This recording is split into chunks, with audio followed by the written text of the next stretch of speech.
നമ്മളുടെ സമുദായത്തിൻ്റെ ഇടയിൽ നടക്കുന്ന ചില വിഷയങ്ങളെ സംബന്ധിച്ച് പള്ളികളിലും മറ്റും ജോലി ചെയ്യുന്ന, സേവനം ചെയ്യുന്ന പണ്ഡിതന്മാർക്കിടയിൽ ഒരു ചിന്ത, ആലോചന നടക്കണമെന്ന് ഏറെ നാളുകളായി ഞാൻ ആലോചിക്കും. ഞാൻ എൻ്റെ കുട്ടിക്കാലത്ത് ജീവിച്ചിരുന്ന പ്രായം ചെന്ന ആളുകളുടെ ജീവിതവും ചര്യകളൊക്കെ ഏറെക്കുറെ കണ്ടും കേട്ടും മനസ്സിലാക്കി അക്കാലത്തുള്ള ചെറുപ്പക്കാർ, യുവാക്കൾ അവരുടെ അന്നത്തെ നടപടിക്രമങ്ങളും അവസ്ഥകളൊക്കെ മനസ്സിലാക്കി അക്കാലത്തുണ്ടായിരുന്ന കുട്ടികൾ, ഞാനടക്കമുള്ള അക്കാലത്തെ കുട്ടികളുടെ അന്നത്തെ അവസ്ഥയും മനസ്സിലാക്കി കണ്ട് ബോധ്യപ്പെട്ട് ഇങ്ങോട്ട് വളർന്നു വന്ന ഒരു വ്യക്തിയാണ്. നിങ്ങൾ പലരും എൻ്റെ പ്രായത്തിലുള്ള ആളുകൾ, അതിനേക്കാൾ എന്നെക്കാളും പ്രായമുള്ള ആളുകൾ, എന്നെക്കാളും അനുഭവമുള്ളവരായിരിക്കും. എൻ്റെ അത്ര പ്രായം കുറഞ്ഞ ഇല്ലാത്ത ആളുകൾ, അവർക്ക് അത്ര കണ്ട് അനുഭവങ്ങൾ കുറഞ്ഞു വരും. ഇതിപ്പോ വലിയൊരു വിഷയം പറഞ്ഞതല്ല. അനുഭവങ്ങൾ വെച്ച് നമ്മൾ സംസാരിക്കുമ്പോൾ ഞാൻ കാസർഗോഡ് നിന്നാണ് സംസാരിക്കുന്നത്. എൻ്റെ ജീവിതത്തിൻ്റെ അനുഭവങ്ങൾ ഏറെക്കോറും കാസർഗോഡ് ഭാഗങ്ങളിൽ നിന്നാണ്. മലപ്പുറത്തും മറ്റു ജില്ലകളിലും കർണാടകയിലും ജീവിച്ചിട്ടുണ്ടെങ്കിലും ഏറെക്കുറെ കാസർഗോഡുമായി ബന്ധപ്പെട്ടാണ് എൻ്റെ അനുഭവങ്ങൾ. ദീനി ചര്യകൾ പഴയ കാലത്ത് ഞാൻ ശീലിച്ച, കണ്ട, കഴിഞ്ഞ തലമുറകളിൽ നിന്ന് നമ്മൾ മനസ്സിലാക്കിയതിന് വ്യത്യസ്തമായി ഒരുപാട് ആചാരങ്ങളും കർമ്മങ്ങളും നമ്മളുടെ സമുദായത്തിൻ്റെ ഇടയിൽ 2000-ന് ശേഷം അല്ലെങ്കിൽ 1995, 98-നൊക്കെ ശേഷമായിട്ട് പല നിലക്കുള്ള ആചാരങ്ങളും മറ്റും കടന്നുകൂടിയിട്ടുണ്ട്. ഇത് ഞാൻ പറയുന്നത് എൻ്റെ പ്രായവും എൻ്റെ കുട്ടിക്കാലവും അന്ന് കണ്ട അനുഭവവും ഞാൻ പറഞ്ഞത് 2000-ന് ശേഷം ജനിച്ചിട്ടുള്ള കുട്ടികൾക്ക്, ഇന്നത്തെ മുഅല്ലിങ്ങൾ, ചെറുപ്പക്കാരായ ആളുകൾക്കൊക്കെ അവർ ജനിച്ച് വളർന്ന ചുറ്റുപാടും അവസ്ഥകളുമാണ് അവർക്കറിയാം. അതിന് മുമ്പുള്ളത് അവർക്ക് തിരിയില്ല. വായിച്ച് പഠിച്ചാൽ അല്ലെങ്കിൽ ആരെങ്കിലും പറഞ്ഞ കേട്ട് ഇങ്ങനെ മനസ്സിലാക്കാന്നല്ലാതെ എന്തായിരുന്നു അന്നത്തെ അവസ്ഥ എന്ന് അറിയില്ല. ഇപ്പൊ എനിക്ക് തന്നെ കുറെ കൊല്ലങ്ങൾക്ക് മുമ്പ് എൻ്റെ പിതാവും അവരുടെയൊക്കെ കുട്ടിക്കാലത്തുള്ള അവസ്ഥ എന്താണെന്ന് അവർക്ക് മനസ്സിലാകും, നമുക്ക് തിരിയില്ല.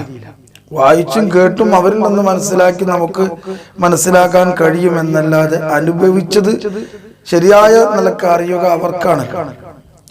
ഇപ്പൊ 2000-ന് ശേഷം ജനിച്ചിട്ടുള്ള കുട്ടികൾ, ഇന്നത്തെ ചെറുപ്പക്കാർ, അവർ വളർന്നു വരുന്ന സമയത്ത് അവർക്ക് ഇവിടെ കാണുന്ന ആചാരങ്ങളും സംഗതികളൊക്കെ ഉണ്ട്. അത് വെച്ചിട്ടാണ് അവർ അവരുടെ പഴയ കാലം മനസ്സിലാക്കുക. നമ്മൾ നമ്മളുടെ പഴയ കാലങ്ങൾ മനസ്സിലാക്കുന്നത് നമ്മളുടെ കുട്ടിക്കാലത്തുണ്ടായിരുന്ന അനുഭവങ്ങളൊക്കെ വെച്ചിട്ടാണ്. അപ്പൊ 2000-ന് ശേഷം ഒരുപാട് മാറ്റങ്ങൾ നമുക്കിടയിൽ വന്നിട്ടുണ്ട്. ഈ മാറ്റം പലതും ദീനീപരമായ കാര്യങ്ങളിൽ വളരെ സന്തോഷകരവും ഗുണകരവുമാണെങ്കിലും ഒട്ടുമിക്ക സംഗതികളും വളരെ മോശപ്പെട്ടതാണ് എന്ന് പറയാതിരിക്കാൻ കഴിയില്ല. ഇതൊരു ചിന്ത, ഒരു ബഹസ് എന്ന നിലക്കാണ് ഞാൻ സംസാരിക്കുന്നത്. യോജിക്കുന്ന ആളുകളും ഇതിനോട് യോജിപ്പില്ലാത്തവരുമുണ്ടാകും. ഞാൻ ഈ സംസാരിക്കുന്നത് സ്ഥായിയായ എൻ്റെ ഒരു നിലപാടാണ് എന്നും പറയാൻ കഴിയില്ല. ഞാൻ പറയുന്നതിലും എൻ്റെ ചിന്തയിലും പിഴവുണ്ട് എന്ന് എനിക്ക് ബോധ്യമാവുകയാണെങ്കിൽ ഞാൻ തിരുത്തും. ഏതാണോ ശരി ആ ശരിയിലേക്ക് ഞാൻ എത്തും. നിലവിൽ എൻ്റെ മനസ്സിലുള്ള പല വിഷയങ്ങളോടുമുള്ള എൻ്റെ വിയോജിപ്പും എതിർപ്പും വിമിഷ്ടവും ഞാൻ പ്രകടിപ്പിക്കുന്നു. അത് ശരിയാണെങ്കിൽ ശരി എന്ന് മനസ്സിലാക്കി തിരുത്തേണ്ടവർക്ക് തിരുത്തി, അല്ലെങ്കിൽ എന്നെ തിരുത്തേണ്ട ആളുകൾക്ക് എന്നെ തിരുത്താം എന്നൊക്കെ മനസ്സിലാക്കിയിട്ടാണ് ഞാൻ സംസാരിക്കുന്നത്. യൂറോപ്പിൽ ഇസ്ലാമിന്റെ വളർച്ചയെ സംബന്ധിച്ച് വിവരിക്കുന്നതിനിടയിൽ ഒരു എഴുത്തുകാരൻ തന്റെ അനുഭവം കുറിക്കുകയാണ്. ഒരു വെള്ളിയാഴ്ച ജുമാ നിസ്കാരത്തിനായി യൂറോപ്പിലെ ഒരു പള്ളിയിൽ അദ്ദേഹം ചെന്നു. വളരെ പ്രായമുള്ള താടിയൊക്കെ നരച്ച ഒരു ഖതീബാണ് അന്ന് ജുമാക്ക് നേതൃത്വം നൽകിയത്. അദ്ദേഹത്തിന്റെ ഖുതുബയും നിസ്കാരവും പ്രാർത്ഥനയൊക്കെ കഴിഞ്ഞ് അദ്ദേഹത്തിന്റെ സംസാരമൊക്കെ കേട്ട് ഒക്കെ കഴിഞ്ഞപ്പോൾ ഇദ്ദേഹത്തിന് തോന്നി ഈ ഖതീബുമായി ഒന്ന് സംസാരിക്കണമെന്ന്. അങ്ങനെ ഖതീബിന്റെ റൂം എവിടെയാണെന്ന് അന്വേഷിച്ച് അദ്ദേഹം ഖതീബിന്റെ റൂമിൽ ചെന്നപ്പോൾ ഒരു ചെറുപ്പക്കാരനാണ് ആ റൂമിന്റെ അകത്തുള്ളത്.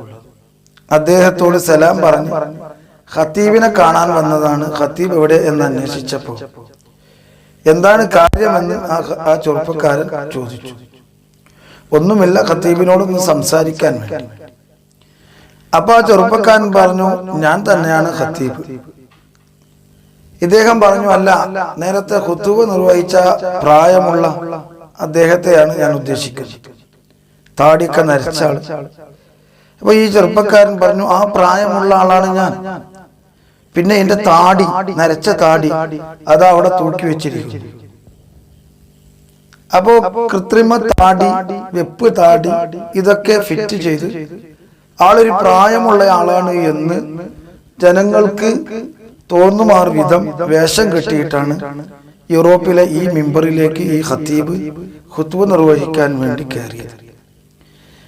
ഇതൊരു എഴുത്തുകാരൻ അദ്ദേഹത്തിന്റെ അനുഭവം കുറിച്ചതാണ്. ഇത് കേൾക്കുമ്പോ നമ്മുടെ കേരളത്തിലെ ഇസ്ലാമിനെ കുറിച്ചും ഇസ്ലാമിക ചര്യകളെ കുറിച്ചും ബോധ്യമുള്ള ഏതൊരാൾക്കും പെട്ടെന്ന് ചിരി വരും. ആ ഖതീബ് ചെയ്തത് ശരിയല്ല എന്ന് തോന്നും.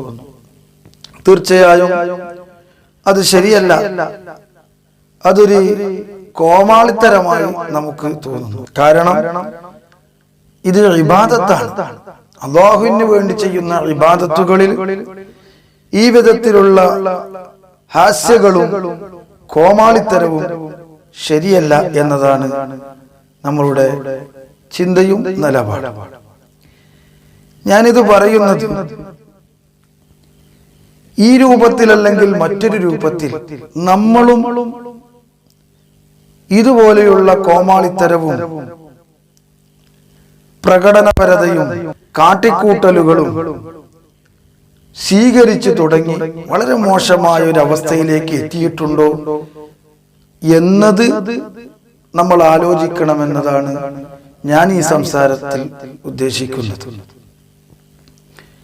ഞാൻ ആദ്യമായി പറയുന്നത് വെള്ളിയാഴ്ച ജുമുഅ ഖുതുബ, നിസ്കാരം തുടങ്ങിയിട്ടുള്ള ഇബാദത്തിന്റെ കാര്യങ്ങൾ പണ്ഡിതന്മാർ പലപ്പോഴും പല വിഷയങ്ങളിലായി ഇത് സംബന്ധമായിട്ടുള്ള ചർച്ചകളും പ്രസംഗങ്ങളും നടത്തിയിട്ടുണ്ടാകും.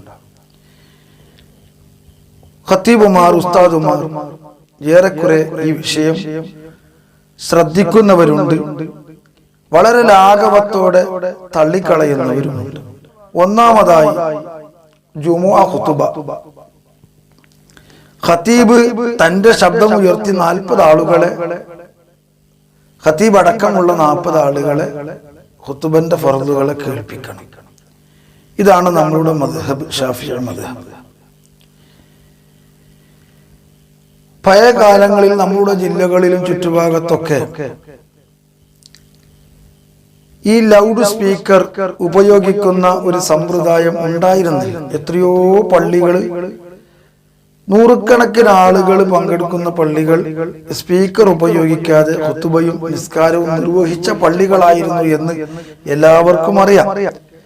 എൻ്റെ കുട്ടിക്കാലത്തൊക്കെ പള്ളികളിൽ സ്പീക്കർ തീരെ ഇല്ലാത്ത ഒരനുഭവമായിരുന്നു എനിക്കുണ്ടായിരുന്നത്.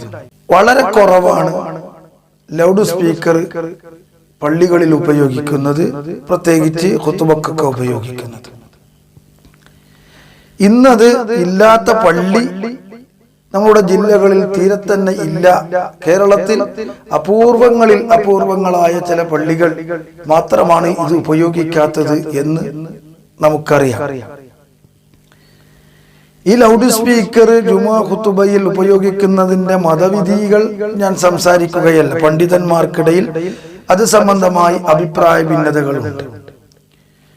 മഹാനായ വണ്ടൂർ താജുൽ ഉലമ ഖുദ്വത്തുൽ മുഹഖ്ഖിഖീൻ ശൈഖുനാ സദഖത്തുല്ലാഹ് നവറല്ലാഹു മർഖദഹു വനഫഅനാ ബിഹി ഫിദ്ദാറൈൻ, അവരുടെ ഗുരുവര്യരായ ശംസുൽ ഉലമാഇ വദ്ദീൻ ഖുതുബി നവറല്ലാഹു മർഖദഹു വനഫഅനാ ബിഹി ഫിദ്ദാറൈൻ തുടങ്ങിയ വിജ്ഞാന സാഗരങ്ങളായ വലിയ വലിയ മഹത്തുക്കൾ, പറ്റുമെന്ന് പറഞ്ഞവരെക്കാൾ അവരുടെ ഗുരുവര്യരും അവരെക്കാൾ 1000 മടങ്ങ് ശക്തിയുള്ളവരുമാണ് പറ്റൂല എന്ന് പറഞ്ഞ മഹത്തുക്കളായ പണ്ഡിതന്മാർ. അപ്പൊ അത്തരത്തിലുള്ള പണ്ഡിതന്മാരുടെ എതിർപ്പുകളുണ്ട് ജുമുഅ ഖുതുബയിൽ ഇത് ഉപയോഗിക്കുന്നതിന്. അത് പരിഗണിച്ചുകൊണ്ട് ഇന്നും ചില സ്ഥലങ്ങളിൽ ചില ഉസ്താദുമാർ ഇത് ഉപയോഗിക്കാറില്ല. കാരണം ജുമുഅ ഖുതുബ ഇത് ഉപയോഗിച്ചുകൊണ്ട് നിർവഹിച്ചാൽ സഹിഹാവൂല എന്ന് പറയുന്നത് ഏതെങ്കിലും പീഡികത്തിണ്ണയിൽ വെച്ചിട്ടുള്ള കട്ടിലിൽ കസേരയിൽ ഇരുന്ന് എന്തെങ്കിലും ബടായി പറയുന്ന ആളുകളല്ല ഇത് പറഞ്ഞത്. മുവഫഖുകളായ അള്ളാഹുവിന്റെ ദീൻ ശരിയായ നിലക്ക് മനസ്സിലാക്കിയിട്ടുള്ള, ജീവിതത്തിൽ അനേകം കറാമത്തുകൾ പ്രകടിപ്പിച്ചിട്ടുള്ള വലിയ വലിയ മഹത്തുക്കളാണ് ഇത് പറ്റില്ല, സഹിയാവൂല എന്ന് പറഞ്ഞിട്ടുള്ളത്. ഇതൊരു ഇബാദത്താണ്. അടിമക്ക് അള്ളാഹുവിന്റെ സാമീപ്യം ലഭിക്കുവാനും പരലോക വിജയം ലഭിക്കുവാനും അള്ളാഹുവിന്റെ ശിക്ഷയിൽ നിന്നും രക്ഷപ്പെടാനും വേണ്ടിയിട്ട് അള്ളാഹു താല നിശ്ചയിച്ചിട്ടുള്ള നിർണിതമായിട്ടുള്ള ചില നിബന്ധനകളോട് അള്ളാഹു താല നിശ്ചയിച്ചിട്ടുള്ള ഇബാദത്ത്. ഈ ഇബാദത്ത് എത്ര കണ്ട് സൂക്ഷിച്ചുകൊണ്ട് നമുക്ക് ചെയ്ത് സ്വഹിയാക്കാൻ സാധിക്കുമോ ആ വിധം അത് ചെയ്യണമെന്നതാണ് നമ്മൾ മനസ്സിലാക്കുന്നത്. അപ്പോ ഇത് സഹിയല്ല, ഇത് ഉപയോഗിച്ചു കൂടാ എന്നൊരു വിഭാഗം പറയുകയും അവർ വലിയ ഇൽമുള്ളവരും തഖ്വയുള്ളവരും ആയിത്തീരുകയും അത് പറ്റുമെന്ന് അവരുടെ ശിഷ്യന്മാരോ അവരത്ര ഉയർന്ന പദവിയിലില്ലാത്തവരോ ആയ ആളുകൾ പറയുമ്പോൾ ഏതാണ് നമ്മൾ സ്വീകരിക്കേണ്ടതെന്നും, ഒരു ഗ്ലാസ് പാല്, പശുവിൻ പാല്, ആ പശുവിൻ പാലിൽ വിഷം വീണിട്ടുണ്ടെന്നും അത് കുടിക്കരുതെന്നും ഒരു വിഭാഗം ആളുകൾ പറയുന്നു. ഇല്ല, ഇത് പശുവിൻ പാലാണ്, ഇതിൽ വിഷമൊന്നും ഇല്ല എന്ന് മറ്റൊരു വിഭാഗവും പറയുന്നു. ബുദ്ധിപരമായി നമ്മൾ ആലോചിച്ചാൽ എന്താണ് അവിടെ നമ്മളുടെ നിലപാട് നമ്മൾ സ്വീകരിക്കേണ്ടത്? വിഷം വീണിട്ടുണ്ടെങ്കിലോ, വിഷം വീണു എന്ന് ഒരു വിഭാഗം ആളുകൾ പറയുമ്പോൾ അതിൽ വിഷമുണ്ടെങ്കിലോ വീണിട്ടുണ്ടെങ്കിലോ എന്ന നിലക്ക് അത് ഒഴിവാക്കുകയാണ് അഭികാമ്യം എന്നല്ല, അങ്ങനെയാണ് ചെയ്യേണ്ടത്. അല്ലെങ്കിൽ ചിലപ്പോൾ അപകടമുണ്ടാകും.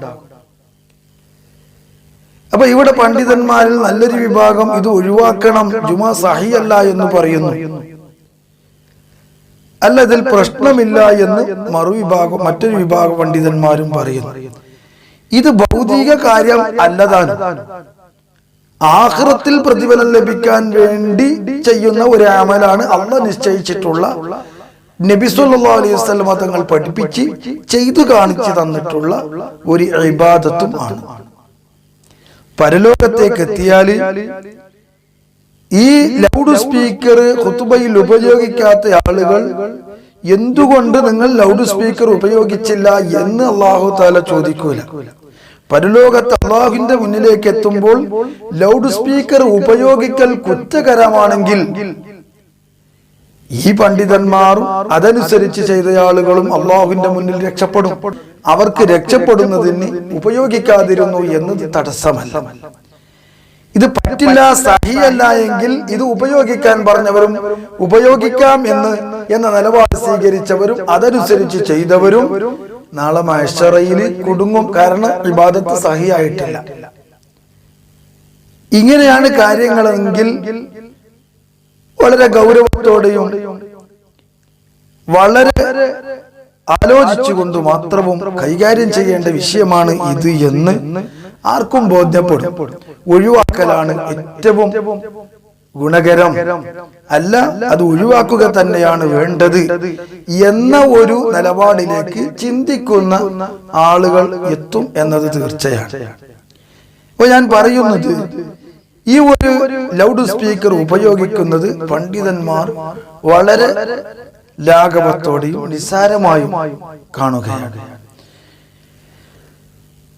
അതേപോലെ തന്നെ നിസ്കാരങ്ങളിലും മറ്റു ഇബാദത്തുകളിലും ഇത് ഉപയോഗിക്കുന്നത്.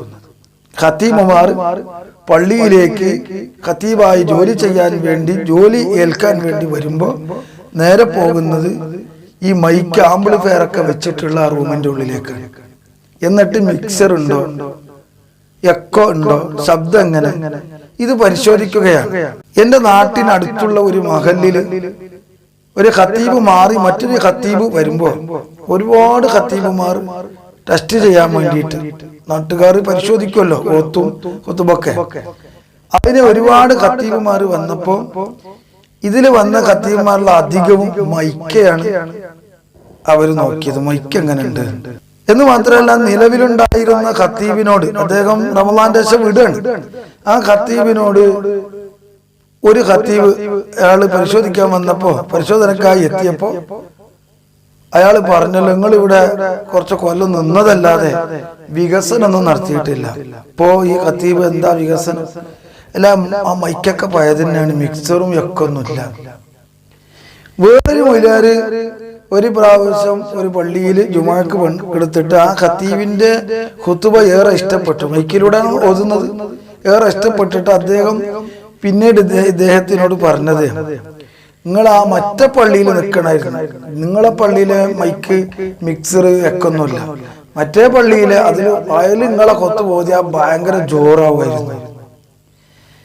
അപ്പൊ ഞാൻ പറയുന്നത്, ഖത്തീബുമാർ ഇന്ന് വളർന്നു വരുന്ന 2000-ന് ശേഷവും 95-8 ശേഷം ജനിച്ചിട്ടുള്ള അധിക ഖത്തീബുമാരും ഇന്ന് മൈക്ക്, മിക്സർ, എക്കോ ഇതൊക്കെ ഉപയോഗിച്ചിട്ട് ഗുമ്മാക്കിയിട്ട് വളരെ ജോറിലും ആനന്ദത്തോടെ ഇതൊക്കെ ചെയ്യണം എന്ന ചിന്തയിലേക്ക് എത്തിയിട്ട് ഇതിന്റെ തർക്കങ്ങളോ മസാലകളോ വിപത്തുകളോ ഒന്നും ആലോചിക്കാതെ നമുക്ക് എല്ലാ പരിപാടിയും ജോറാണ്, കോസിയാണ്. കാസർഗോഡ് ഭാഷയിൽ പറഞ്ഞാല് നല്ല കോസിയാണ്, എന്തൊരു ജോറാണ് എന്ന ചിന്തയാണ് ഇന്ന് പല ഖത്തീബുമാർക്കും ഉസ്താദുമാർക്കും ഉള്ളത്. ജോറാക്കുക. ഇവിടെ നമ്മൾ ആലോചിക്കേണ്ടത്, ഇബാദത്ത് ജോറാകേണ്ടതല്ല, ഗുമ്മ് കിട്ടാനുള്ളതല്ല. അത് ഇബാദത്താണ്, അള്ളാഹുവിന് ചെയ്യുന്ന ഇബാദത്തല്ലേ അത്. അള്ളാഹുവിന് ചെയ്യുന്ന ഇബാദത്തിൽ മാനസികമായ ആത്മീയമായ ജോറും വികാസവുമാണ്, ആത്മീയമായ പുരോഗതിയുമാണ് നമുക്ക് ലഭിക്കേണ്ടത്. ശബ്ദബഹളമാക്കിയിട്ട്, ശബ്ദഘോഷം നടത്തിയിട്ട്, ഒച്ചപ്പാടുകൾ ഉണ്ടാക്കിയിട്ട്, നമ്മളിപ്പോ ഏതെങ്കിലും ഒരു സദസ്സിൽ പോയാല് തുള്ളലും പാടലും മുട്ടലും ചാട്ടതൊക്കെ ആയാല് ആൾക്കാർക്ക്, നല്ല കാണികൾക്ക് തുള്ളാനും ചാടാനും തോന്നും. അതല്ലല്ലോ ഇബാദത്ത്. ഇബാദത്ത് വളരെ മൗനമായും പതുങ്ങിയ ശബ്ദത്തിലും അതുപോലെ തന്നെ പറ്റ ചെറുതല്ലാത്ത നിലയിലും ഖുർആൻ പറഞ്ഞതുപോലെ ജഹറായിട്ടോ സിറായിട്ടോ ചെയ്യാൻ പറ്റുന്നതുണ്ട്, പറ്റ സിറാക്കിയിട്ട് ചെയ്യേണ്ടതുമുണ്ട്, ചിലടത്ത് ജഹറാക്കേണ്ടതുമുണ്ട്. ഇങ്ങനെയൊക്കെയുള്ള നിശ്ചയിച്ചിട്ടുള്ളതാണ് ഇബാദത്തിന്റെ കർമ്മങ്ങളുടെ രീതികളൊക്കെ. അപ്പൊ അത്തരം സംഗതികൾ ആ വിധത്തിൽ ചെയ്തിട്ട് പുണ്യം നേടുക, അള്ളാഹുവിലേക്ക് ഇതൊക്കെ ചെയ്യുമ്പോഴും ആത്മീയമായിട്ടുള്ള ഉയർച്ച നമുക്ക് ലഭിക്കണം എന്നതാണ് ഇതുമൂലം നമുക്കുണ്ടായിത്തീരേണ്ടത്.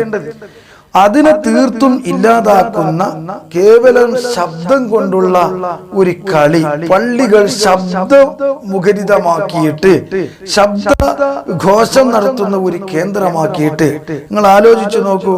ഒരു പ്രായമുള്ള ഒരാൾ പറഞ്ഞു അയാൾക്ക് ഹാർട്ടിന്റെ അസുഖമാണ്. എന്തിനു ഉസ്താദ് ഈ ഞങ്ങളെ നാട്ടിലെ ഖത്തീബ് ഇങ്ങനെ ശബ്ദം മൈക്ക വെച്ചിട്ട് എന്തിനാണ് കുത്തുബക്കും ഇതിനൊക്കെ മൈക്ക പള്ളിന്റെ ഉള്ളിൽ വെക്കുന്നത്? നെഞ്ഞി വേദനിക്കുകയാണ് എന്ന് എന്നോട് പറഞ്ഞൊരു അനുഭവമാണ് അദ്ദേഹത്തിന്റെ വിഷമം പറഞ്ഞത്. ഇത് ആ ശബ്ദം ഇങ്ങനെ അടിക്കുന്ന സമയത്ത് നെഞ്ഞു വേദനയുള്ള ആളുകൾ ഉണ്ടാവും. നമ്മളുടെ ചെവിക്കൊരു ശക്തിയുണ്ട്, എത്ര ശബ്ദം കേൾക്കണം, എത്ര കേട്ടൂടാ.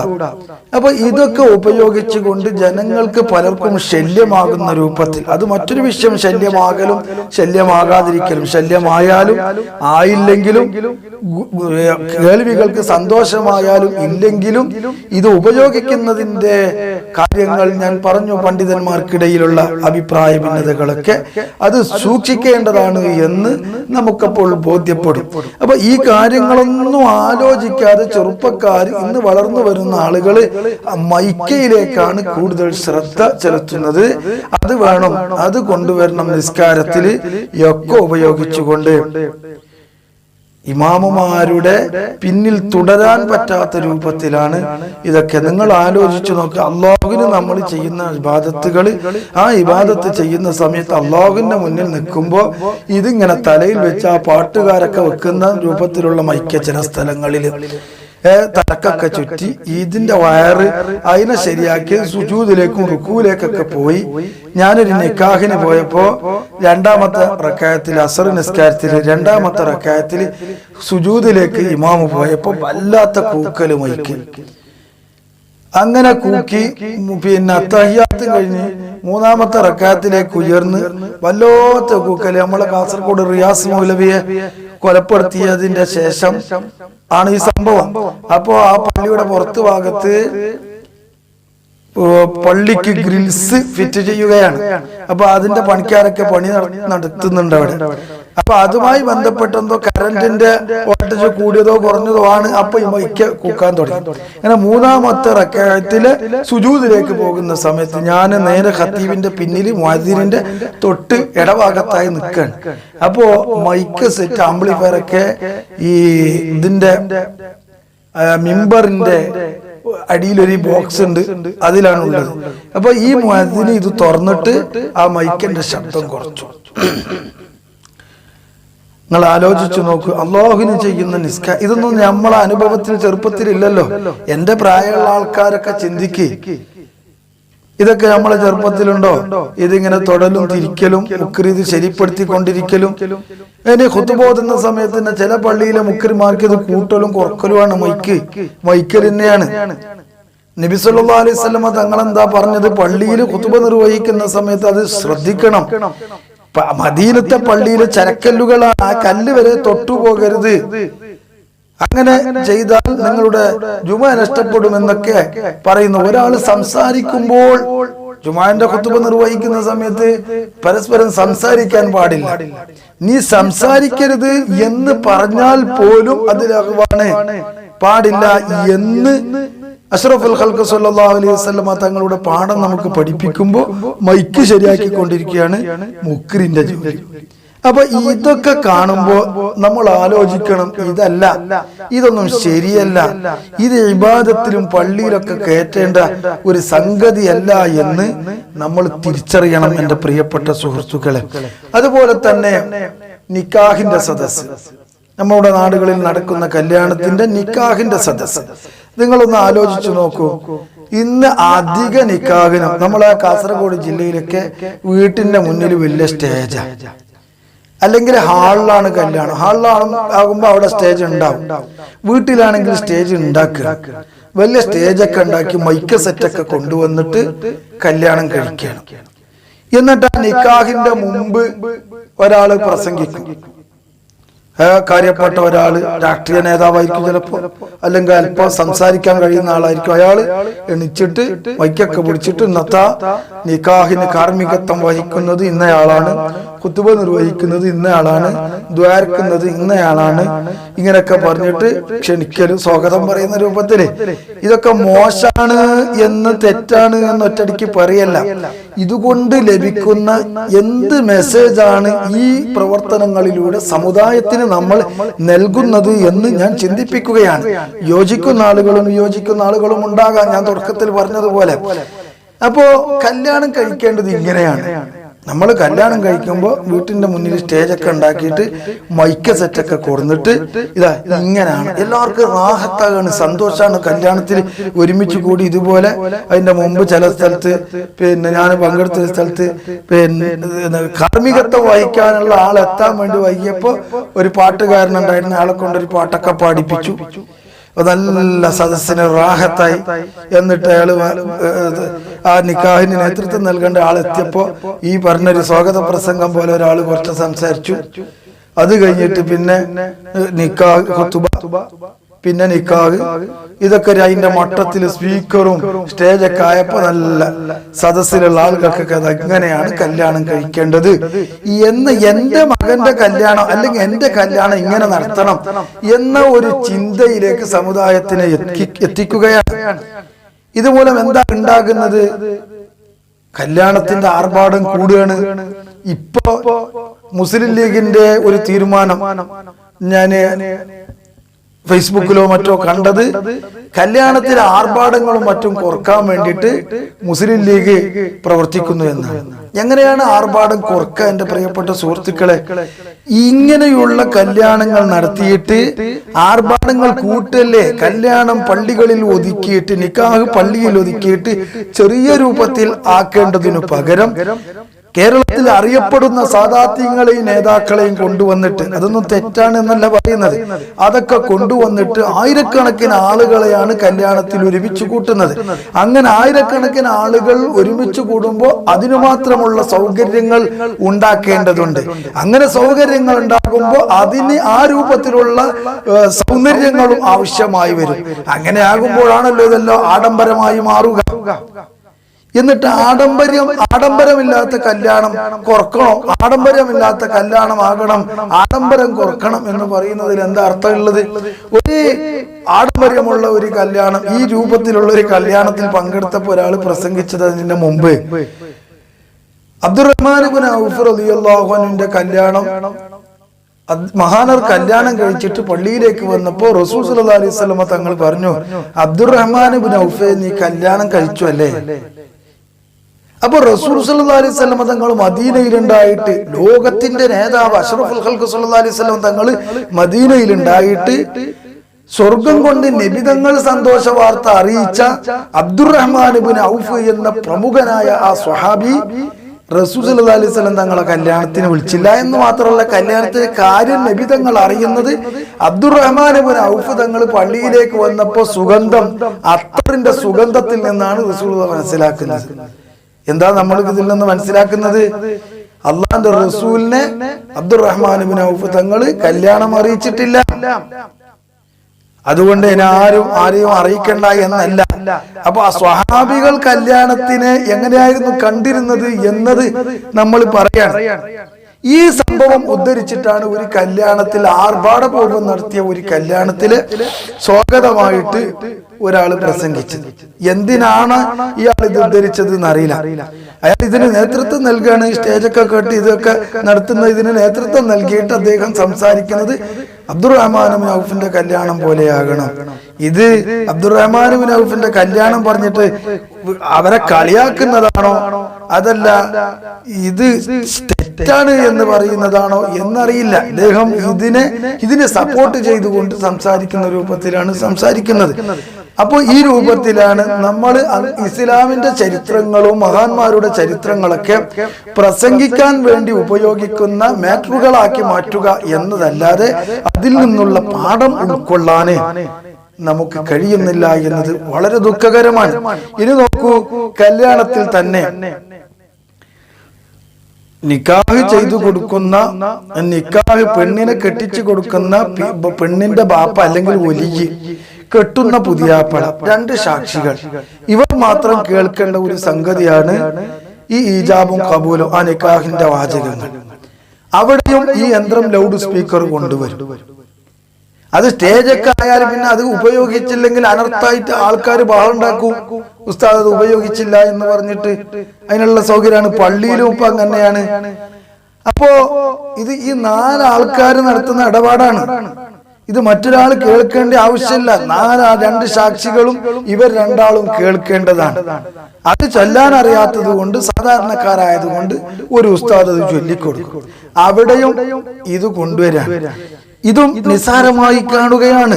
ചിന്തിക്കുന്ന പല പണ്ഡിതന്മാരും പല വിഭാഗത്തിലുമുണ്ട്. അവർ സൗകര്യം കിട്ടുമ്പോൾ ഇത് ഒഴിവാക്കാൻ വേണ്ടി ശ്രമിക്കാറുണ്ട്. പക്ഷെ പലരും ഇത് നിസ്സാരായി കാണും. നമ്മളിത് ഒഴിവാക്കിയിട്ട് കഴിച്ചു കൊടുക്കാൻ നോക്കുമ്പോൾ ഏതെങ്കിലും മൊയിലാർ ഇത് നമ്മളെ തൊള്ളയിലേക്ക് കൊണ്ടുവെക്കും. ഇതിന്റെ ഗൗരവം മനസ്സിലാക്കുന്നില്ല. ഇത് സ്വഹീഹല്ല, ഈ നിക്കാഹ് ഫാസിദാണ് എന്ന് പറയുന്ന പണ്ഡിതന്മാരുണ്ട്. ആ പണ്ഡിതന്മാര് പറയുന്നത് ശരിയാണെങ്കിൽ ജുമുഅ ഖുതുബയിൽ ഇത് ഉപയോഗിക്കുന്നത് പോലെ തന്നെ ഈ വിഷയത്തിലും അതിനേക്കാൾ വലിയ ഗൗരവമാണ്. സ്വഹീഹല്ലാത്ത ഫാസിദായ നിക്കാഹാണെങ്കിൽ ആ നിക്കാഹിലൂടെ ബന്ധപ്പെടുന്ന ആ ബന്ധപ്പെടൽ എന്താണ് എന്ന് അതിന്റെ ഗൗരവം നമ്മൾ മനസ്സിലാക്കണം. അത് പറ്റുമെന്ന് പറയുന്ന പണ്ഡിതന്മാരുമുണ്ട്. അതുകൊണ്ടാണല്ലോ ചിലർ ഉപയോഗിക്കുന്നത്. പറ്റുമെന്ന് പറയുന്ന പണ്ഡിതന്മാരും പറ്റുമെന്ന് പറയുന്ന പണ്ഡിതന്മാരും രണ്ടുമുണ്ട്.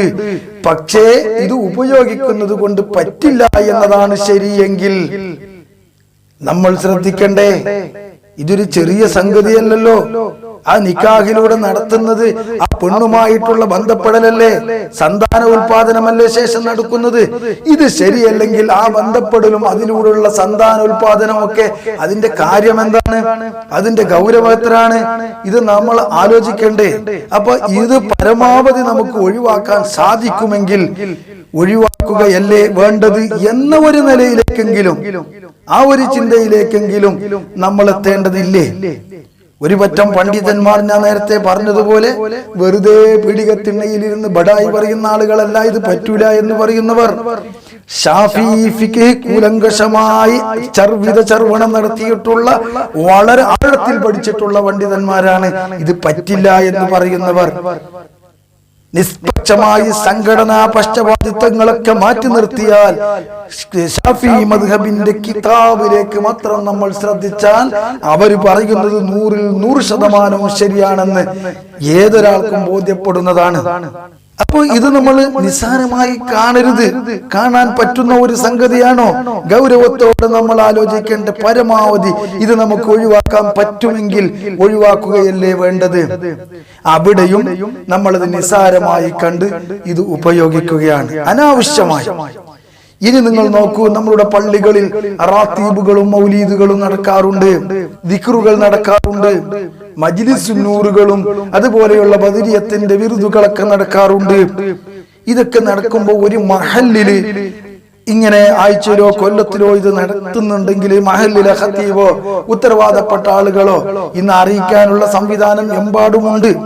ആ രൂപത്തിൽ അത് അറിയിച്ച് ഇന്ന ദിവസം ഇന്ന സമയത്ത് ഇത് നടക്കും എന്നറിയിച്ചിട്ട് ആ മഹല്ലിലെ ആളുകളൊക്കെ പള്ളിയിൽ ഒരുമിച്ച് കൂടിയിട്ട് സുന്ദരമായി ഇഖ്ലാസോട് കൂടെ അത് ചെയ്താൽ പോരെ? എന്തിനാണ് അത് ലൗഡ് സ്പീക്കറിലൂടെ പുറത്തേക്ക് വിടേണ്ട ആവശ്യം എന്താണ്? ഇതെന്തുകൊണ്ട് നമ്മൾ ആലോചിക്കുന്നില്ല? എത്രയോ കിലോമീറ്റർ ചുറ്റുഭാഗങ്ങളില് വീടുകൾ, മുസ്ലിങ്ങളുണ്ട്, അമുസ്ലിങ്ങളുണ്ട്, പലരുമുണ്ട്, രോഗികളുണ്ട്, കുട്ടികളുണ്ട്, പലരുമുണ്ട്. രാത്രി സമയങ്ങൾ ഇത് മൈക്ക് ഉപയോഗിച്ചുകൊണ്ട് പുറത്തേക്ക് വിടാണ്. ഇബാദത്തൊക്കെ അതിൻ്റെതായ അർത്ഥത്തിൽ ഖുശൂഅോടെ അല്ലാഹുവിന് വേണ്ടി ചെയ്യേണ്ടതല്ലേ? ജനങ്ങൾ കേൾക്കാൻ വേണ്ടിയിട്ടാണോ ദിക്ർ ചൊല്ലുന്നത്? ജനങ്ങളെ കേൾപ്പിക്കാൻ വേണ്ടിയിട്ടാണോ റാത്തീബ് ചൊല്ലുന്നത്? നമ്മളുടെ ഈമാൻ സുരക്ഷിതമായി, ഈമാന്റെ സിയാദത്തിന്, പരലോകത്ത് പ്രതിഫലം ലഭിക്കാൻ, അല്ലാഹുവിന്റെ പൊരുത്തം ലഭിക്കാൻ, സ്വർഗം ലഭിക്കാൻ ഇതിനല്ലേ ദിക്റും മൗലീദും റാത്തീബൊക്കെ നമ്മൾ നടത്തുന്നത്? ഇത് ജനങ്ങളെ കേൾപ്പിക്കേണ്ട ആവശ്യം എന്താണ്? അപ്പൊ നമ്മൾ ഇതൊക്കെ ജോറാക്ക, ഭംഗിയാക്ക, നല്ല ഉസാറാക്ക, ഇതൊക്കെയാണ് നമ്മളുടെ ചിന്ത. ഇതിന്റെ അന്തസത്ത ഇതുമൂലം നമുക്ക് ലഭിക്കേണ്ടതിൽ നിന്ന് ലഭിക്കേണ്ട സംഗതികളെ തൊട്ട് നമ്മൾ ഗഫലത്തിലാണ്. ഖുശൂഇല്ല. അഷ്റഫുൽ ഖൽഖ് സല്ലല്ലാഹു അലൈഹി വസല്ലം തങ്ങൾ പറഞ്ഞതുപോലെ എൻ്റെ ഉമ്മത്തിൽ നിന്ന് ആദ്യമായി ഉയർത്തപ്പെടുന്നത് ഖുശൂ ആണ് എന്ന് അഷ്റഫുൽ ഖൽഖ് സല്ലല്ലാഹു അലൈഹി വസല്ലം തങ്ങൾ പറഞ്ഞപ്പോൾ ആ ഖുശൂ എന്താണ് എന്ന് പോലും നമുക്ക് അറിയാത്ത വിധത്തിൽ നമ്മെ തൊട്ട് അത് അന്യമായിരിക്കുന്നു. ഖുശൂ എന്തെന്ന് അറിയില്ല. മുസല്ല വിരിച്ച് നിസ്കരിക്കുന്നത് ഖുശൂന് കളങ്കം വരുത്തുമെന്ന് പറയുമ്പോൾ ഞാനും നിങ്ങളും മുസല്ലലല്ല നിസ്കരിക്കുന്നത്, കളറും കുത്തുമുള്ള മുസല്ലയിലല്ലേ. ആ മുസല്ലയിൽ നിസ്കരിച്ചിട്ട് നമ്മളെ ഖുശൂന് ഒരു കോട്ടം വന്നിട്ടില്ലല്ലോ എന്ന് നമ്മൾ ചിന്തിക്കും. എന്തുകൊണ്ട്? ഖുശൂ എന്താണെന്ന് നമുക്ക് തിരിഞ്ഞിട്ടില്ല. നമ്മ സുജൂദിന്റെ സ്ഥാനത്തേക്ക് നോക്കിയെങ്കിലല്ലേ. ഇമാമ നിൽക്കുന്ന ഖത്തീബ് ഇങ്ങനെ നിൽക്ക, ഇനി മൈക്ക വെച്ചതാണെങ്കിൽ ഇങ്ങനെ നിൽക്ക, മുഖം നേരെ സുജൂദിന്റെ സ്ഥാനത്തേക്ക് നോക്കാൻ അധികം കഴിയില്ല. നിസ്കരിച്ചിട്ട് എവിടെയാണ്. പിന്നെ ഖുശൂ നമുക്ക് എങ്ങനെ തിരിയും? എന്താണ് ഖുശൂ എന്ന് തിരിയുന്നില്ല, മനസ്സിലായിട്ടില്ല. ആ രൂപത്തിലാണ് നമ്മളുടെ ജീവിതം. നമ്മൾ ചെയ്യുന്ന അമല് ജനങ്ങൾ കാണാൻ വേണ്ടിയല്ല, ജനങ്ങളെ ബോധിപ്പിക്കാൻ വേണ്ടിയല്ല. അങ്ങനെ ആകരുത്, ജാടകളാകരുത്. ഞാൻ നല്ല ആത്മാർത്ഥമുള്ള വയലു അറിയുന്ന ആളാണ്, എന്റെ ദുആ ആത്മാർത്ഥമുള്ള ദുആണ്. നമ്മൾ ദ്വാരക്കുന്ന ഖത്തീബുമാര് ദ്വാരക്കുന്ന സമയത്ത് ഇപ്പൊ ഫലസ്തീന്റെ ഒക്കെ ഖുതുബയില് ഫലസ്തീനൊക്കെ ദ്വാരുന്നപ്പോ ആളുകൾ ആമീൻ ആമീൻ പുതിയ ദുആ കേൾക്കില്ലേ. അപ്പൊ ഖത്തീബിന് ആവേശം ഉൾക്കൊള്ളാണ്. രാഷ്ട്രീയക്കാർ പ്രസംഗിക്കുമ്പോ കൈയടിക്കുന്ന സമയത്ത് പ്രസംഗിക്കുന്ന ആൾക്കാർക്ക് ഊറ്റം ഉണ്ടാകുന്നത് പോലെ ദ്വാരക്കുന്ന സമയത്ത് ആമിന്റെ ശബ്ദം കൂടുമ്പോ ദ്വാരക്കുന്ന ഖത്തീബിന് ഊറ്റം കൂടുകയാണ്. ഇതാണ് നമ്മളുടെ ഇബാദത്തിന്റെ ഒക്കെ അവസ്ഥ. നമ്മള് ആൾക്കാര് ഊറ്റം കൊള്ളിക്കാൻ വേണ്ടിയിട്ട് നല്ല ദുആയാണ്, നല്ല പ്രസംഗാണ്, നിസ്കാരത്തിലെ ഓത്ത് നല്ല സുന്ദര നമ്മളെ സുദൈസിന്റെ ഓത്താണ്, ഷുറൈമിന്റെ ആ രീതിയാണെന്നൊക്കെ ആൾക്കാർ പറയുമ്പോ ഈ ഖത്തീബ് ഇമാം നിന്ന ആൾക്ക് വല്ലാത്തൊരു ഖുശി, വല്ലാത്തൊരു സന്തോഷം. ഇതാണ് ഖുശൂ എന്ത് എന്ന് നമുക്കറിയില്ല, ഇഖ്ലാസ് എന്ന് നമുക്ക് തിരിഞ്ഞിട്ടില്ല. ജനങ്ങളെ കേൾപ്പിക്കാനും ജനങ്ങളെ കാണിക്കാനും വേണ്ടിയായി നമ്മളുടെ ഇബാദത്ത് എന്നത് ഇത് വളരെ ഗൗരവത്തോടെ ആലോചിക്കേണ്ട ഒരു വിഷയല്ലേ. فمن كان يرجو لقاء ربه فليعمل عملا صالحا ولا يشرك بعبادة ربه أحدا. സൂറത്തുൽ കഹ്ഫ് അല്ലാഹു തആല അവസാനിപ്പിക്കുന്നത് ഇങ്ങനെയല്ലേ. അള്ളാഹുവിന്റെ ലിഖാഇനെ കാണാൻ, അള്ളാഹിനെ കാണാൻ എൻ്റെ പ്രിയപ്പെട്ട സുഹൃത്തുക്കളെ, മുഅല്ലിങ്ങളെ, ഖത്തീബുമാരെ, ഉസ്താദുമാരെ, സാധാരണക്കാരെ, എൻ്റെ സുഹൃത്തുക്കളെ, നമുക്കൊക്കെ അന്നം തന്ന് നമുക്ക് എല്ലാ സൗകര്യങ്ങളും ചെയ്തു തരുന്ന യജമാനനായ റബ്ബ് തആലയെ നമുക്ക് കാണണ്ടേ. അവന്റെ ലിഖാഅ് കാണാനല്ലേ നമ്മൾ അമൽ ചെയ്യുന്നത്, അവന്റെ തൃപ്തി ലഭിക്കാനല്ലേ നമ്മൾ നിസ്കരിക്കുന്നത്.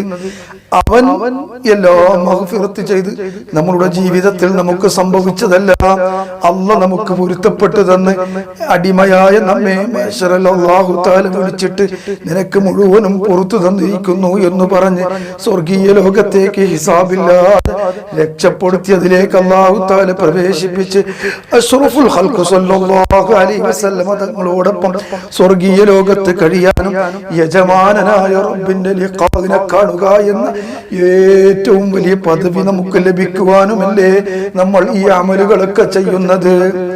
പല സംഗതികളും നമുക്ക് ചെയ്യാൻ ആഗ്രഹമുണ്ടായിട്ടും സൗകര്യമുണ്ടായിട്ടും അത് തെറ്റായതുകൊണ്ട് മാത്രം അള്ളാഹിനെ പേടിച്ചുകൊണ്ട് വിട്ടു നിൽക്കുന്നവരല്ലേ നമ്മള്.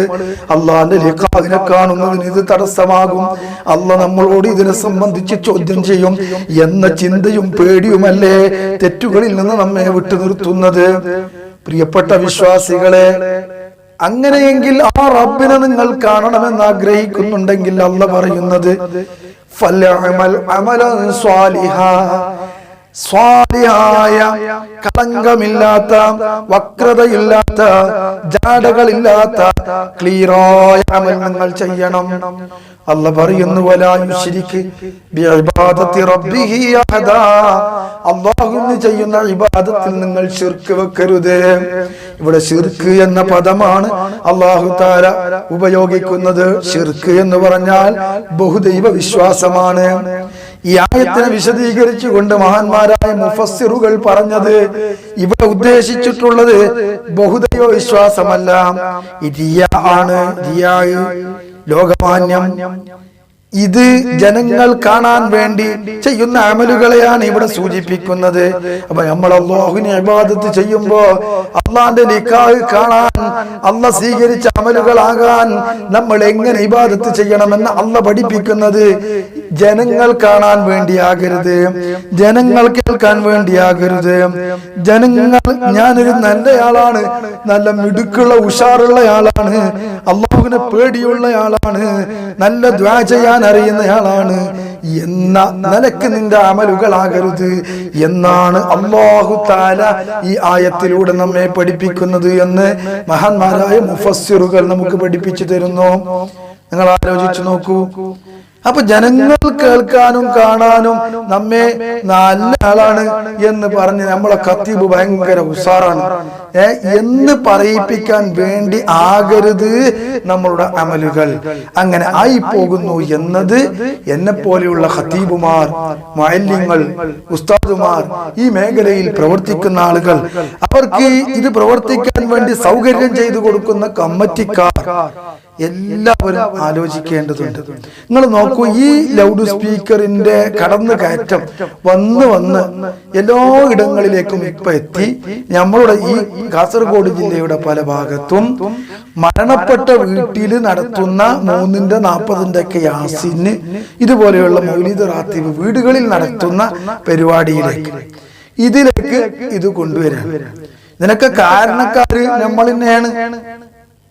ഉസ്താദുമാർ, ഇങ്ങനത്തെ സംഗതികൾക്ക് നേതൃത്വം നൽകുന്ന ആളുകൾ, സാധാരണക്കാർ ഇത് അങ്ങനെ കൊണ്ടുവരില്ല. ഉസ്താദുമാർ ഇത് എതിർത്താ കൊണ്ടുവരില്ലല്ലോ. ഇത് ഉസ്താദുമാർക്ക് ഇത് കിട്ടിയ അണ്ണാക്കിലേക്ക് പിടിച്ച് കയറ്റിയിട്ട് അങ്ങോട്ട് ശബ്ദ ബഹളമാക്കുകയാണ്. ഒരു മരിച്ച വീട്ടില് 3-ന്റെ യാസീന് പോയപ്പോ ഈ സാധനം ഉണ്ട്. അപ്പൊ ഞാനത് മാറ്റിവെച്ചു. നമ്മളെ ഈ നാട്ടിലൊക്കെ ഇത് ഇങ്ങനെ നമ്മൾ പ്രോത്സാഹനം ചെയ്ത എല്ലാ വീട്ടിലും ഇത് മൈക്കോപ്പയ്ക്ക് പള്ളിയിലും മദ്രസയിലൊക്കെ നമ്മൾ ഉപയോഗിച്ച് കുടുങ്ങിയിട്ടാണുള്ളത്. ഇനി വീട്ടിലും ഇതായാല് പിന്നെ ഇതിനായിരിക്കും. നിങ്ങൾ ആലോചിച്ചൊക്കെ പുരയില് മൈക്കം വെച്ചിട്ട് ഈ മൗലിദ്, നമ്മളെ മുൻഗാമികൾക്ക് ഇതൊന്നും അറിയില്ലേ. അവരൊക്കെ അങ്ങനെയാണ് നമുക്ക് പഠിപ്പിച്ചത്. അതുപോലെ തന്നെ നമ്മൾ പുതുതായി കാണുന്ന ഒരു സംഗതി, 2000-ന് ശേഷമാണ് മരണപ്പെട്ട് 3-ാം ദിവസം ആ വീട്ടുകാര് പണ്ട് യാസീനോദി. അപ്പോ ഇവിടെ ലോബാൻ എന്നൊക്കെ പറയും, കുന്തിരിക്ക, അതൊക്കെ ഇട്ടിട്ട് ഒരു യാസീനോദും.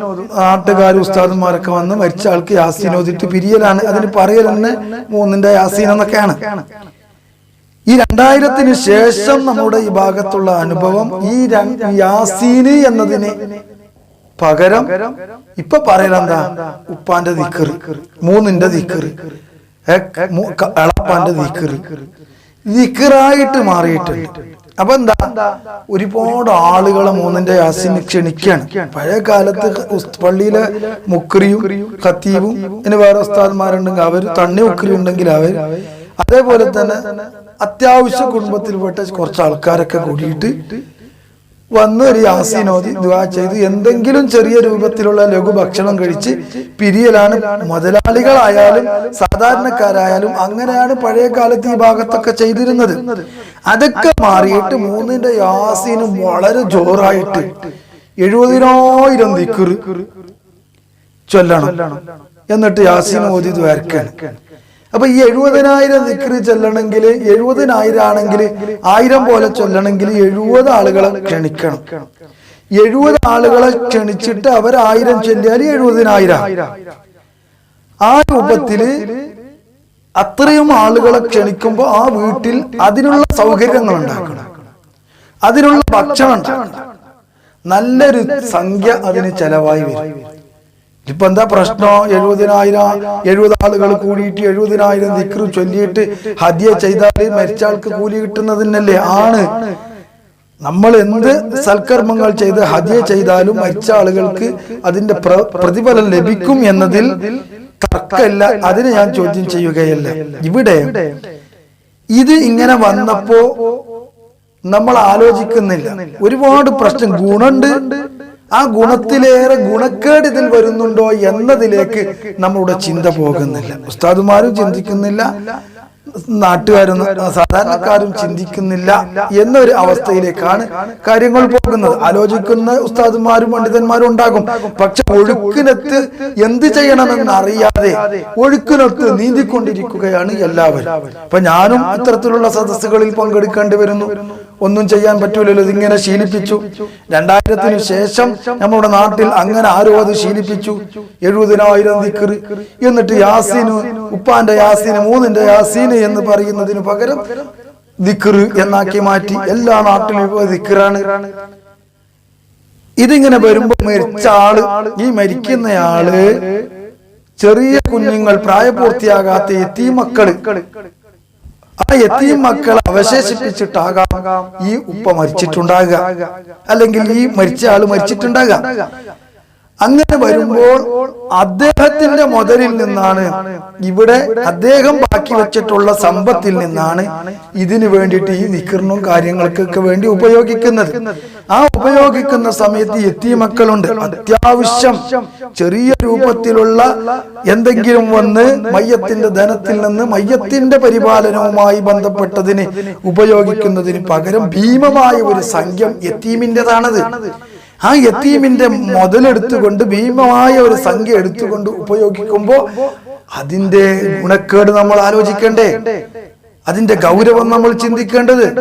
അതൊന്നും ചിന്തിക്കാതെ അവിടെ പോയി ഇതൊക്കെ നടത്തിയിട്ട് ശരിക്കും ഭക്ഷണം കഴിച്ചിട്ട് വരുമ്പോ അള്ളാഹുവിനെ പേടിക്കുന്ന ആളുകള്, ഹറാമും ഹലാലും ചിന്തിക്കുന്ന ആളുകൾക്ക് മനസ്സിന്റെ ഉള്ളിൽ നിന്നൊരു പേടി വരണ്ടേ, ഇത് ശരിയോ എന്ന ചിന്ത വരണ്ടേ? ഇനി അതൊന്നുമല്ല,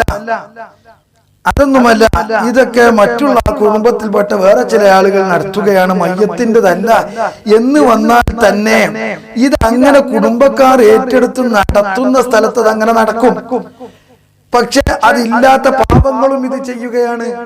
പാവങ്ങൾ അങ്ങനെ ചെയ്തില്ല എങ്കിൽ അതൊരു കുറച്ചായി തോന്നുകയാണ്.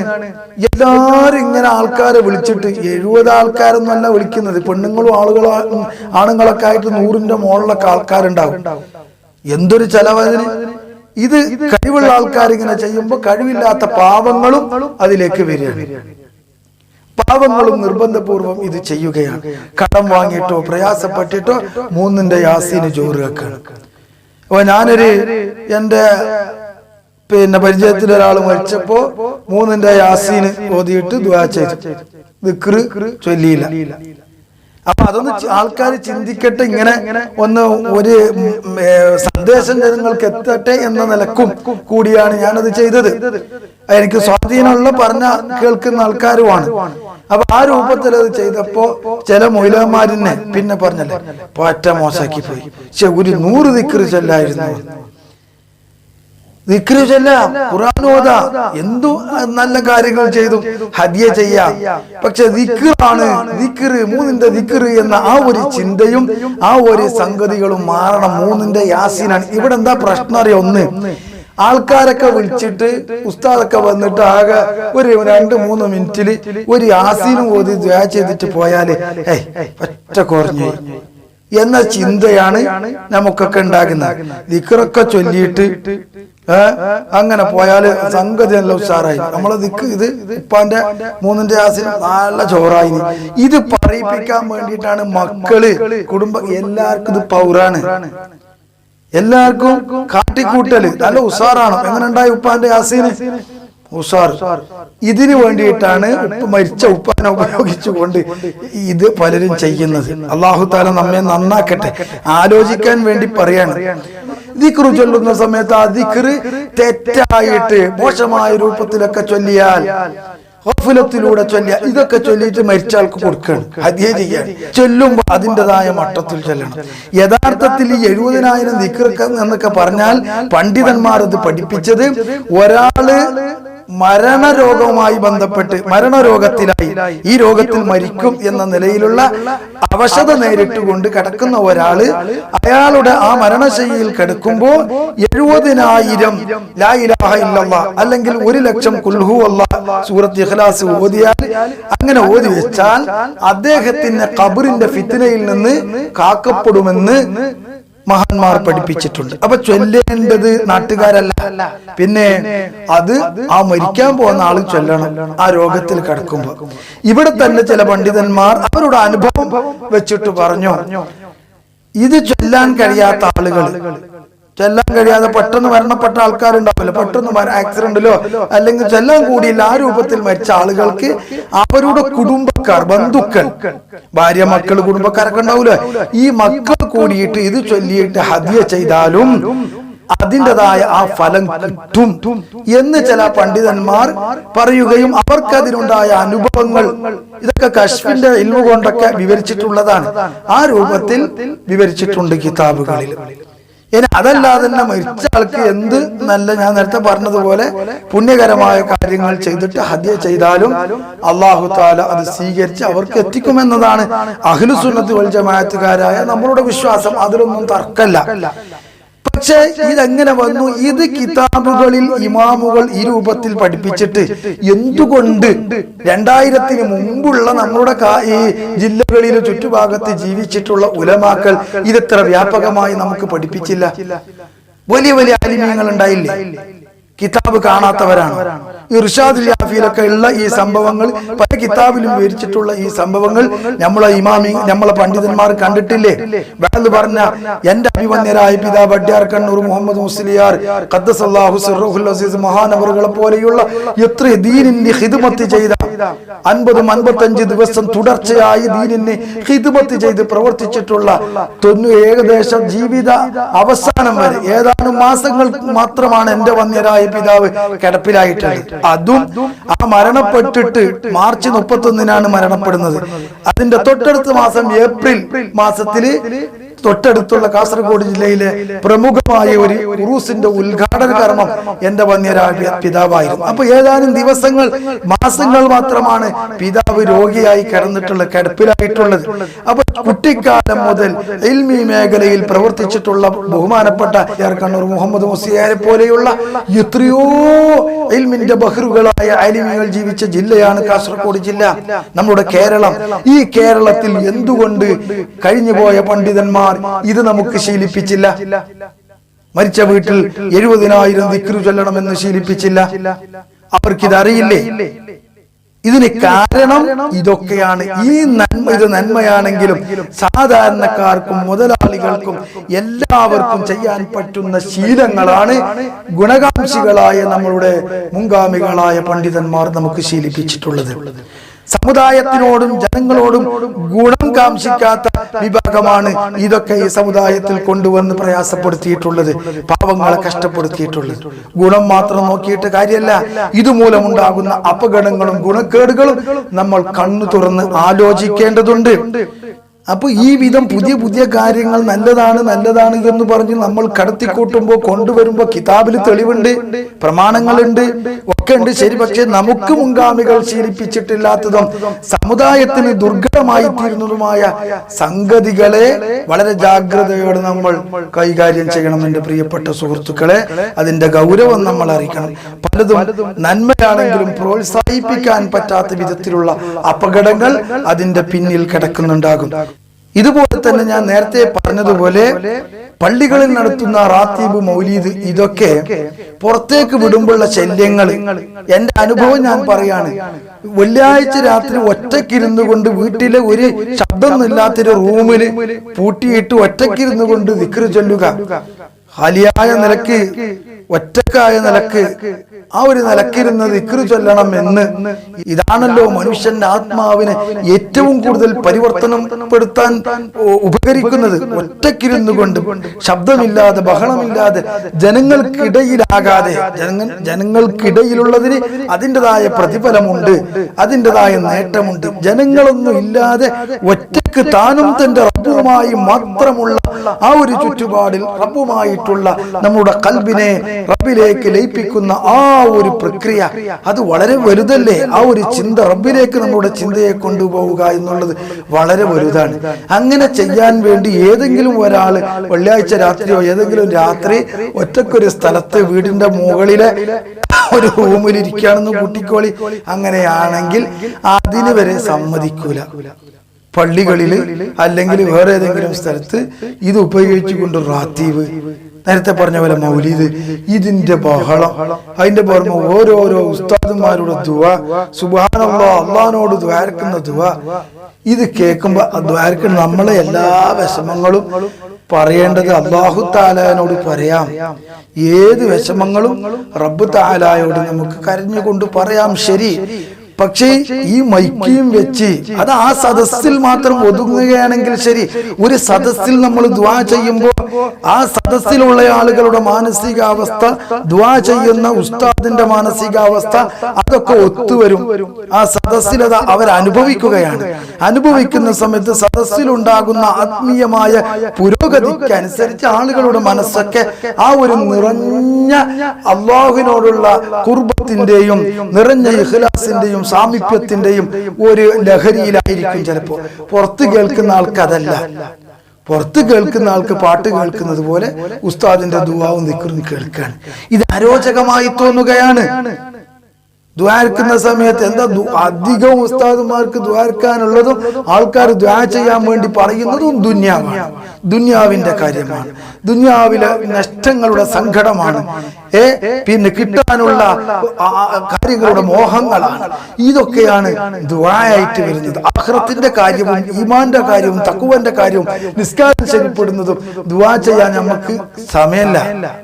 ഏതോ ഒരു മഹാൻ പറഞ്ഞു എന്ന് ഞാൻ കേട്ടു, ലക്ഷക്കണക്കിന് ആളുകളാണ് എന്റെ ജീവിതത്തിനിടയിൽ എന്റെ കൈ പിടിച്ച് ദുആ ചെയ്യിക്കാൻ വേണ്ടി പറഞ്ഞത്. ഒരു വലിയ പറഞ്ഞതായിട്ട് കേട്ടതാണ്. അതില് അപൂർവം ചില ആൾക്കാർ മാത്രമാണ് ആഖിറത്തിന് വേണ്ടിയും അതുപോലെ തന്നെ ഇബാദത്ത് ശരിയാവാൻ വേണ്ടിയും ദുആ ചെയ്യാൻ വേണ്ടി പറഞ്ഞത്. വീരരില്ലെന്നാവുന്ന ആളുകൾ മാത്രം. അപ്പൊ ദുനിയാവാണ് നമുക്ക്. ദുനിയാവും അള്ളാഹിനോട് ചോദിക്കാം, ഒക്കെ ചോദിക്കാം. അത് നമ്മൾ അള്ളാഹുവിനോട് ചോദിക്കുന്ന സമയത്ത് എന്റെ പ്രിയപ്പെട്ട സുഹൃത്തുക്കളെ, ഈ നിലക്ക് കരഞ്ഞിട്ടും ബഹളമുണ്ടാക്കിയിട്ടും ദുനിയാവിനെങ്ങനെ കേൾക്കുമ്പോ ആ സദസ്സ് ചിലപ്പോൾ അത് ഉൾക്കൊള്ളുമായിരിക്കും. പുറമേ നിന്ന് കേൾക്കുന്ന ആളുകൾക്ക് അതിൽ അരോചകം തോന്നുകയാണ്. അത് മാത്രമല്ല, ഇത്രത്തിൽ ഇബാദത്ത് തനിച്ചിരുന്നു കൊണ്ട് ചെയ്യണം, ബഹളമില്ലാത്ത ഒരവസ്ഥയിൽ ചെയ്യണമെന്ന് ചിന്തിക്കുന്ന, ആ രൂപത്തിൽ ചെയ്യാൻ ശ്രമിക്കുന്ന ആളുകളെ കൂടി അത് തടസ്സപ്പെടുത്താണ്. ഒന്ന്, ബഹളമില്ലാതെ ഫാനിന്റെ ശബ്ദം പോലും ഇല്ലാതെ അല്ലാഹുവിലേക്ക് ലയിച്ച് 2 റക്അത്ത് ഞാൻ നിസ്കരിക്കട്ടെ എന്ന് ചിന്തിച്ച 12 മണിക്ക് രാത്രി സമയത്ത് റാത്തീബിന്റെ ശബ്ദം കേൾക്കുകയാണ്, അല്ലെങ്കിൽ മൗലീദ് കേൾക്കുകയാണ്. എന്ത് ചെയ്യാൻ? ഇതൊക്കെ നമ്മൾ ആലോചിക്കണം. നമ്മൾ ഇങ്ങനെ ചെയ്യുന്ന അടിമകൾ ഇന്നും അള്ളാന്റെ ദുനിയാവിലുണ്ട്. ഒറ്റക്ക് ബഹളമില്ലാതെ ഇബാദത്ത് ചെയ്യുന്ന ആളുകൾ, അവരൊക്കെ ശല്യം ചെയ്യരുത്. ഉറങ്ങുന്ന ആളുകളെ ബുദ്ധിമുട്ടാക്കരുത്. ചെറിയ കുഞ്ഞുങ്ങളെ, നമ്മളെ ഉമ്മമാര് കുഞ്ഞുങ്ങളെ എത്ര കഷ്ടപ്പെട്ടിട്ടാ ഉറക്കുന്നത്. ആ ഉറക്കുന്ന സമയത്ത് ഉറങ്ങിയിട്ട് ഇങ്ങനെ ഉമ്മാക്ക് ഉറക്കില്ല. പ്രസവിച്ചിട്ട് അതിന്റെ പ്രയാസമൊക്കെ കഴിഞ്ഞ ആ ഉമ്മ കുഞ്ഞിനെങ്ങനെ ഉറക്കിയിട്ട് വളരെ പ്രയാസപ്പെട്ട് ഉറക്കിയിട്ട് ഉമ്മ ഉറങ്ങാൻ അങ്ങനെ നേരത്താണ് പള്ളിയിലെ മൗലീദ് തുടങ്ങുന്നത്. പള്ളിയിലെ റാത്തീബ് സ്റ്റാർട്ടായത്. കുഞ്ഞങ്ങോട്ട് എണിച്ചു. ഉമ്മാക്ക് വളരെ വിഷമുണ്ടാവൂലേ? ഇതൊക്കെ നമ്മൾ ആലോചിക്കണം. ഇതൊന്ന് നിസ്സാരമായി തള്ളേണ്ട വിഷയമല്ല. ഉറങ്ങുന്ന ആളെ ശല്യം ചെയ്തു ഖുർആൻ വരെ പാരായണം ചെയ്യാൻ പാടില്ല എന്ന് മഹാന്മാര് പഠിപ്പിക്കുമ്പോ, അഷ്റഫുൽ ഖൽഖ് സല്ലല്ലാഹു അലൈഹി വസല്ലം തങ്ങളുടെ പാഠം നമ്മെ പഠിപ്പിക്കുമ്പോ, ഇതൊക്കെ പറയുമ്പോ ഇതിന്റെ ഗൗരവത്തിൽ നമ്മൾ ഇത് കാണണം. നിങ്ങളെ ഉസ്താദെ, നിങ്ങളിപ്പോ മൈക്ക വെച്ച് പ്രസംഗിക്കുന്നില്ലേ? നിങ്ങളെ ഉസ്താദ് മൈക്ക വെച്ച് അതുപോലെയല്ലത്. മൈക്ക വെച്ചിട്ട് പൊതുസ്ഥലങ്ങളിൽ പ്രസംഗിക്കുമ്പോ അടുത്തുള്ള വീട്ടുകാർക്ക് ശല്യാന്നുണ്ടെങ്കിൽ അതും പാടില്ല തന്നെ. മൈക്കല്ലാതെ തന്നെ സംസാരിച്ചാലെന്താ? മൈക്ക് പ്രസംഗത്തിനും മറ്റും ഉപയോഗിക്കുന്നത് പോലെ അല്ല ഇബാദത്തിലാകും. അത് ഞാൻ നേരത്തെ പറഞ്ഞല്ലോ അതിന്റെ ഗൗരവം.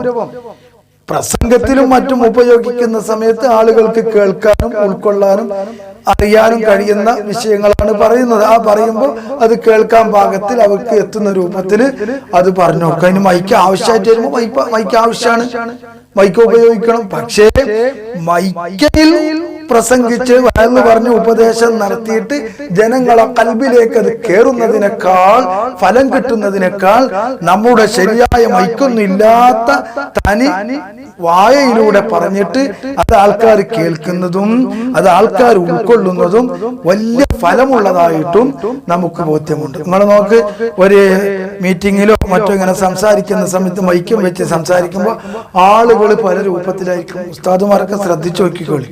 അതിങ്ങനെ ശ്രദ്ധിക്കുന്നുണ്ടാവും, ഒരു ഉറക്കം മട്ടത്തിലായിരിക്കും.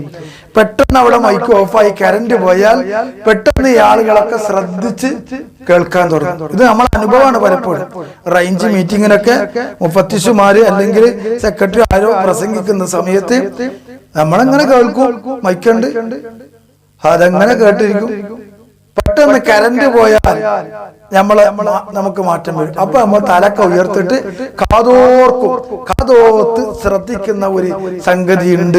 അത് മാത്രമല്ല, നമ്മൾ ശരിയായ ശബ്ദത്തിലൂടെ നേരിട്ട് മുഖാമുഖം നോക്കിയിട്ട് ഒരാളോട് സംസാരിക്കുന്ന സമയത്ത്, അത് കേൾക്കുന്ന സമയത്ത് നമ്മുടെ മനസ്സിനെ അതിന് കീഴ്പ്പെടുത്താൻ കഴിയും എന്നത് നമ്മളുടെ അനുഭവങ്ങളാണ്. അപ്പൊ ഞാൻ പറഞ്ഞു വന്നത്, ഈ കാര്യങ്ങളൊക്കെ, ഞാൻ ഈ പറഞ്ഞ കാര്യങ്ങളൊക്കെ വളരെ ഗൗരവത്തോടെ എൻ്റെ പ്രിയപ്പെട്ട സുഹൃത്തുക്കൾ, ഉസ്താദുമാർ, പണ്ഡിതന്മാർ, ദീനീ മേഖലകളിൽ പ്രവർത്തിക്കുന്ന ആളുകൾ വളരെ ഗൗരവത്തോടെ കാണണം.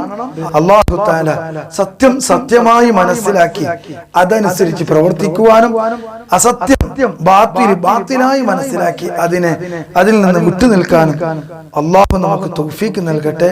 വൽഹംദുലില്ലാഹി റബ്ബിൽ ആലമീൻ. അസ്സലാം.